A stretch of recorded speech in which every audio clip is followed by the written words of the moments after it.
Halo Sobat Pembelajar, senang sekali bisa bertemu kembali. Hari ini kita akan bersama membahas sebuah topik yang sangat penting dan relevan dan tentunya menarik, filsafat pendidikan Pancasila. Apa yang membuat filsafat ini unik dan bagaimana penerapannya di dunia nyata? Mari kita eksplorasi bersama. Untuk memulai pembahasan, mari kita lihat mind map yang merangkum inti dari filsafat pendidikan Pancasila. Mind map ini terbagi ke dalam 4 area utama yang saling berkaitan satu sama lainnya. Yang pertama kita akan bahas mulai dari filsafat Pancasila sebagai ideologi pendidikan. Area ini menyoroti Pancasila sebagai sumber dari nilai moral dan etika yang menjadi dasar dalam pendidikan. Di sini kita memahami bagaimana 5 sila menjadi panduan dalam membentuk karakter bangsa. Yang kedua adalah teori filsafat pendidikan Pancasila. Bagian ini membahas kerangka filosofis Pancasila melalui 3 aspek utama, yaitu ontologi, yaitu pertanyaan mendasar tentang manusia dan keberadaannya dalam konteks Pancasila.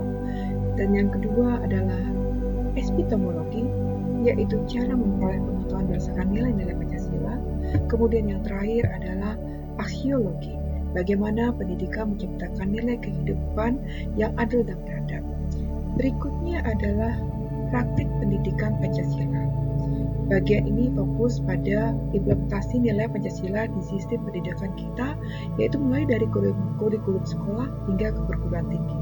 Sebagai contoh, penguatan karakter siswa melalui pendidikan kewarganegaraan. Dan tidak lupa, tentunya dalam penerapan Pancasila akan banyak tantangan. Namun jangan khawatir, tantangan ini selalu akan dibarengi dengan solusi. Area terakhir ini akan menyoroti tantangan yang dihadapi, seperti misalnya pengaruh globalisasi dan teknologi, serta solusi untuk memastikan nilai-nilai Pancasila tetap relevan di era modern.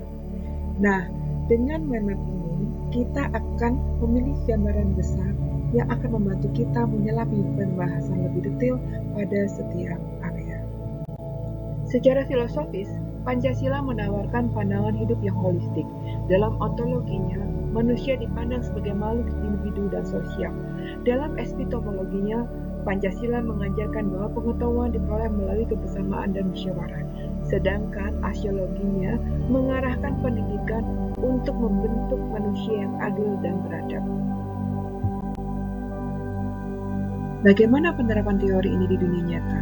Berikut adalah beberapa contohnya. Program Sekolah Pancasila di Jawa Tengah berhasil meningkatkan karakter siswa berbasis gotong royong melalui pendidikan Pancasila.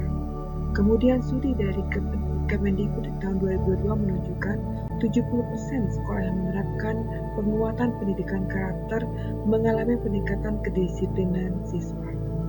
Dan sebagai bukti nyata dalam masyarakat, penerapan nilai Pancasila terlihat dalam tradisi musyawarah di desa, gerakan sosial seperti gotong royong untuk membangun fasilitas umum.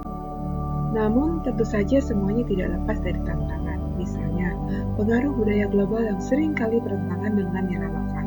Lalu bagaimana solusinya? Yang pertama, dengan melakukan pemanfaatan teknologi, yaitu mengintegrasikan nilai Pancasila dalam konten-konten digital. Yang kedua, melakukan pendidikan berbasis komunitas, yaitu dengan cara melakukan kolaborasi antar sekolah, keluarga, dan masyarakat. Dan yang terakhir adalah kurikulum dinamis, yaitu memperbarui pendekatan pendidikan agar relevan dengan kebutuhan zaman. Nah, sahabat pembelajar, itulah pembahasan kita tentang filsafat pendidikan Pancasila. Sebuah filosofi yang tidak hanya menjadi dasar negara, tetapi juga menjadi panduan hidup kita dalam membentuk generasi penerus bangsa. Jangan lupa untuk like, comment, and subscribe agar tidak ketinggalan konten-konten menarik lainnya. Sampai jumpa di video berikutnya. Cheers!